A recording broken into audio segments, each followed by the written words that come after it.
Tired of feeling tired? Done with diet culture?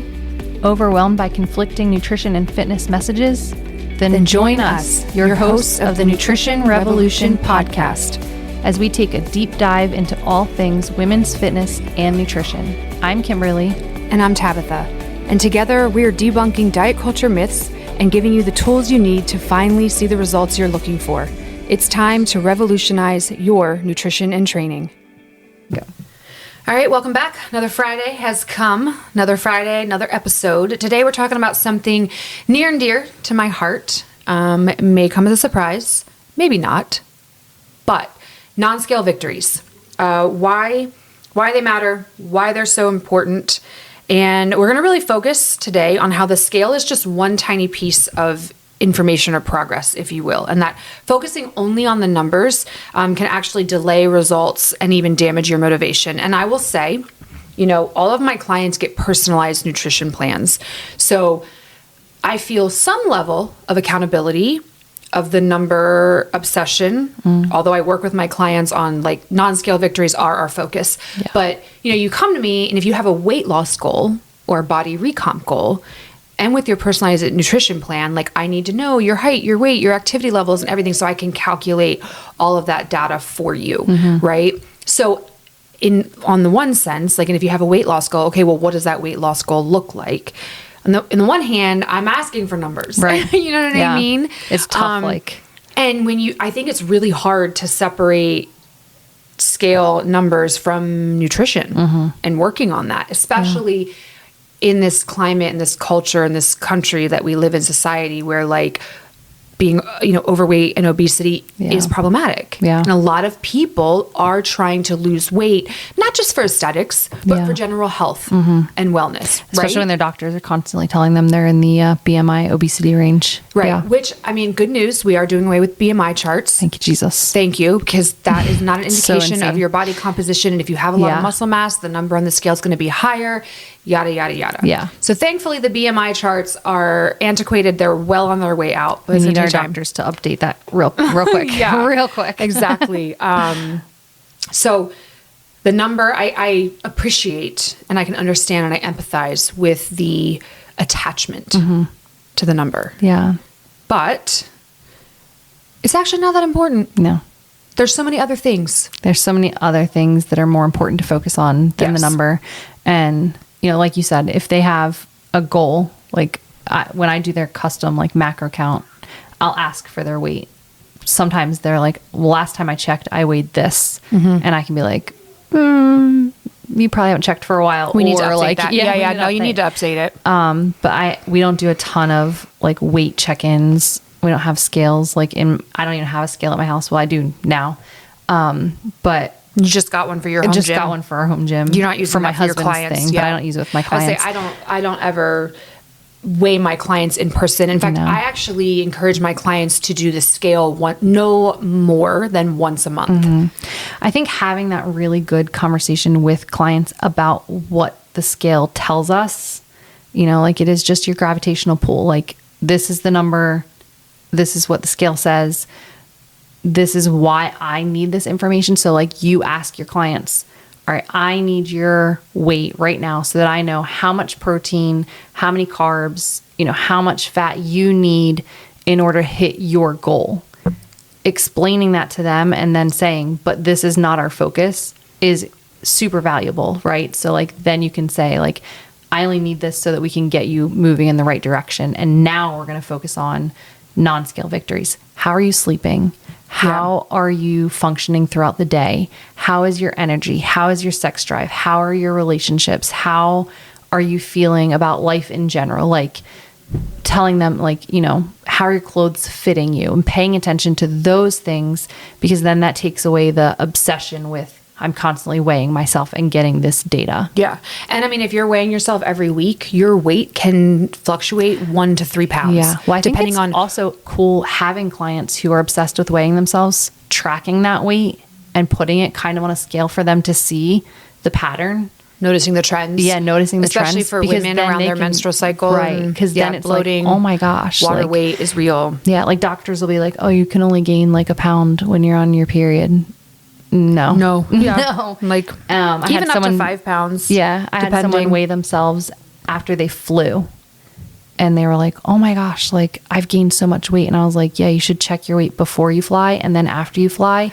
And you'll be really retention. surprised. And Yeah. they did. And they were like, oh my gosh, I gained like 12 pounds just on the flight. Wow. That's crazy. It's crazy. Like Yeah. that. Everybody's Everyone's different. body just reacts so different. Yeah. So the scale is just so unpredictable, but we give it the most value Yes, we when give it it so much comes to power. our weight loss. Yes. And it's just, and to our motivation too. Like, I don't know about you, but Yeah. I have worked with clients and helped them work through and overcome all right, like they'll tell me, hey, I'm going to do a weigh-in this time. I'm like, all right, cool. I let them completely dictate when they do it. My oh my gosh, what's the word I'm looking Preference? for? No, not preference. My suggestion, yeah. feedback, whatever, is no more than once a month. Okay, some like to do it a little more frequently. Yeah. You're an adult. I'm not Yeah, going to sit you can here and do like, whatever you want. do you know what I mean? But I'll prep them with like, hey, if the number doesn't reflect what you think it should, notice I said think, what you think it should, because thoughts are not facts, yeah.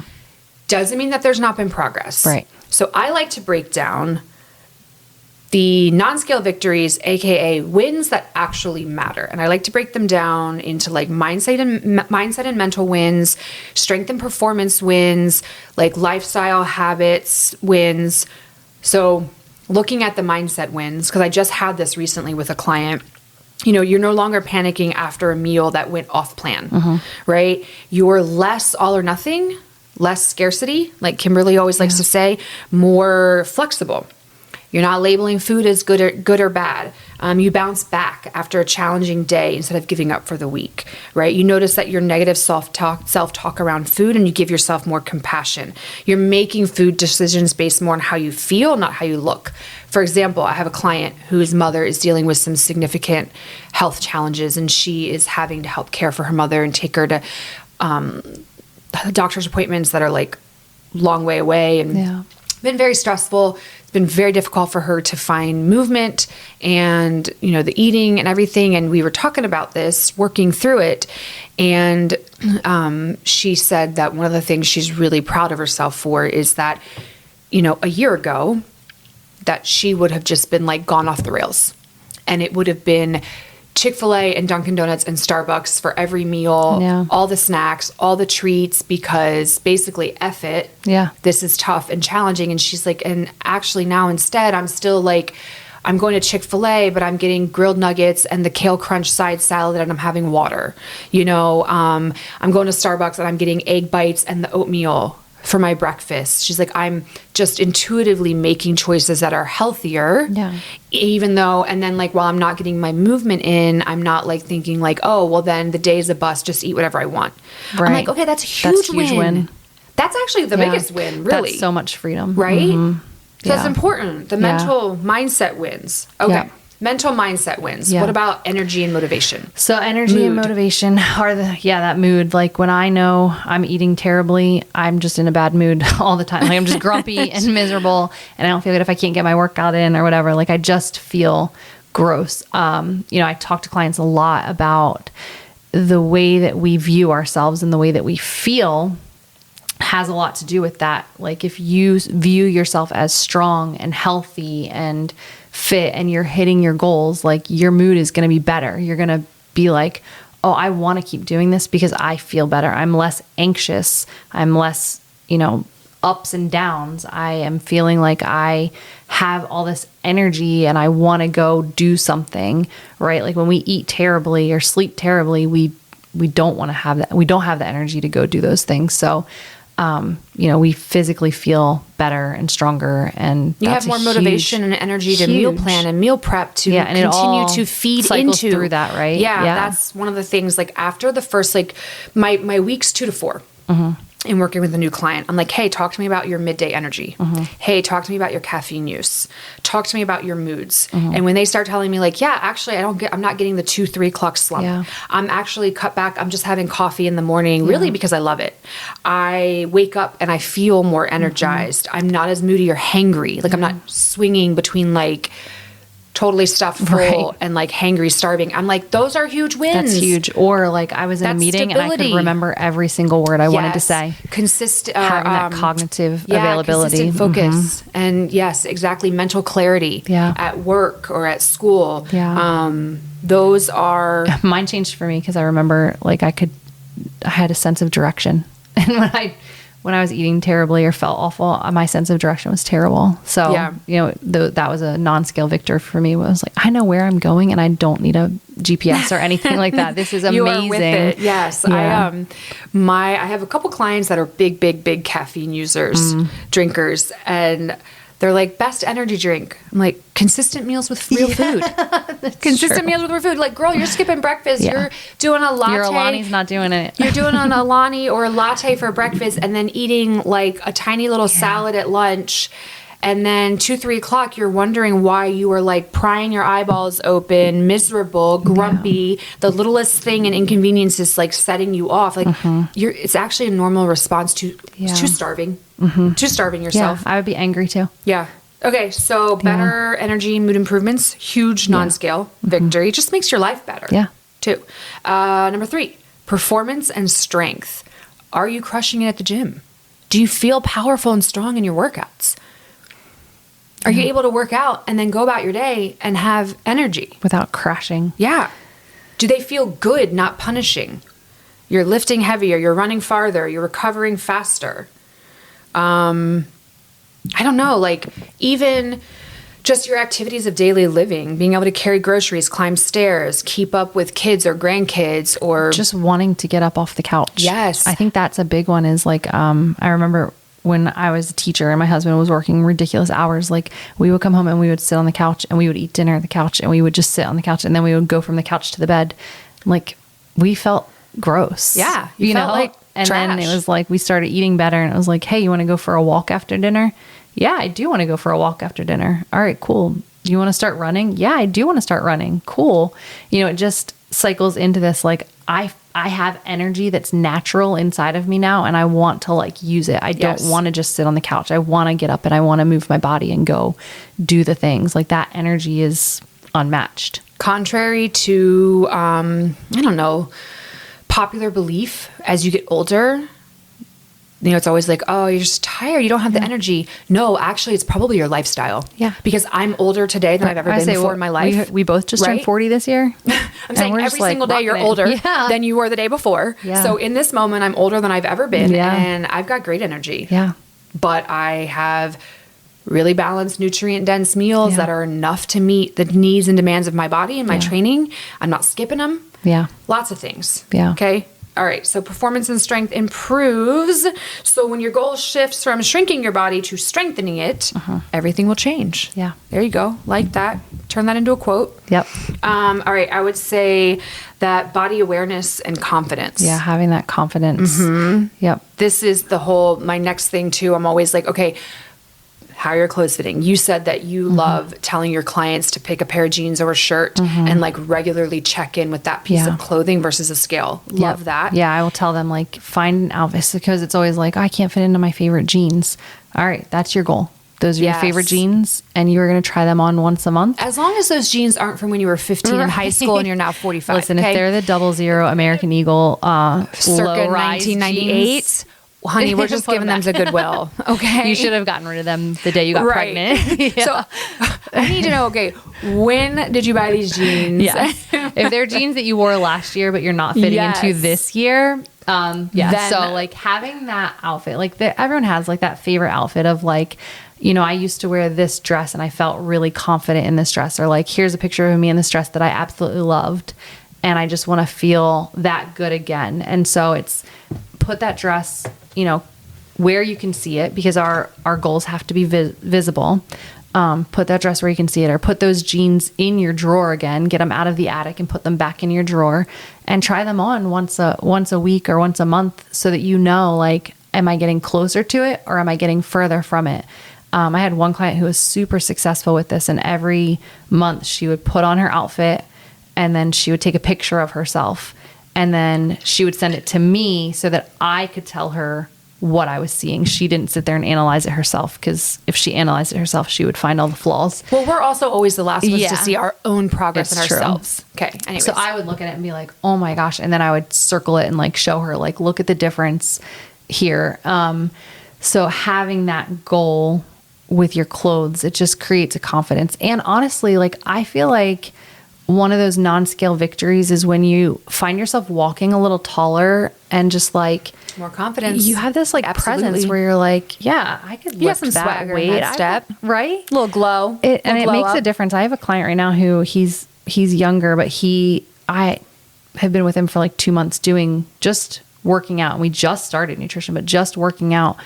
And the level of confidence that he has walking into the gym now, like his body posture Love is it. just different. Yeah. And his mom and I were talking about that. Like he walks around with like a little bit of a taller step. Chest up, shoulders back. Yeah. Chin up. So that Confident. confidence is good. Yes, appreciating what your body can do rather than always criticizing how it looks. Yeah. I think is a part of that body awareness and confidence. So clothing fitting better, big one for my clients, because I really focus on the whole real foods and a lot of fiber.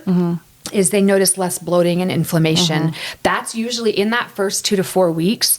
The 3 things that I hear the most are my energy's improved. I have fewer headaches. I'm way less bloated. Like, yes. Yeah. All of those things too, everything that we've talked about thus far, you're going to start noticing those things first before you start noticing the fat loss. Yeah. And to that point, okay, if you have fat loss goal and you start exercising as well as eating well, you are going to stimulate muscle gain. Okay, so growth in your muscles. Muscle is more dense than adipose tissue, fat on the body.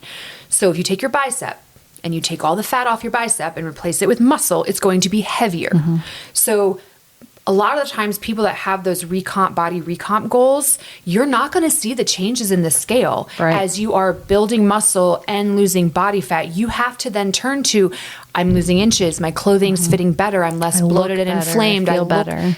Look better, look healthier, I'm more confident, more energy.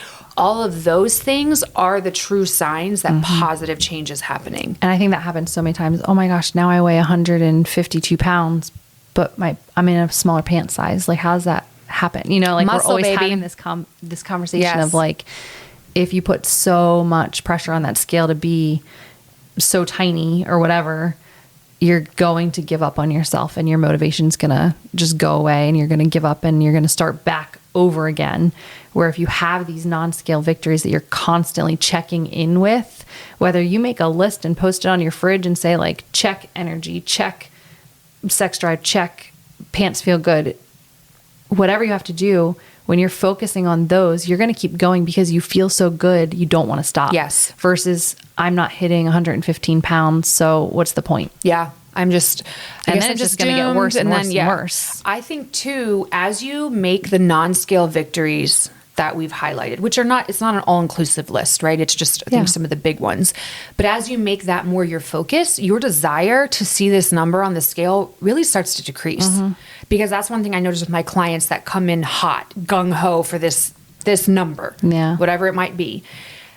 Over time, and I have to do a lot of hand holding and I have to do a lot of like talk them off the ledge and no, we don't need to go to keto. Right. Like, well, because when they come in and say, I want to lose weight, the number is the first thing that they're thinking of versus I want to lose weight. Great. Let's see how you feel. Yes. Let's see how you feel. And there's a lot of having to guide them through learning to focus on the non-scale victories first and foremost, because when you're experiencing the non-scale victories, you're experiencing positive change that is real and sustainable and far more valuable and beneficial than that number on the scale will ever be. And eventually over time, you're going to care less and less about that number. Yeah. You are so much more than that number. Yep. So I would love to hear some of your non-scale victories that you've had. Yeah. Some of the ones that are most valuable to you. Yeah. All right.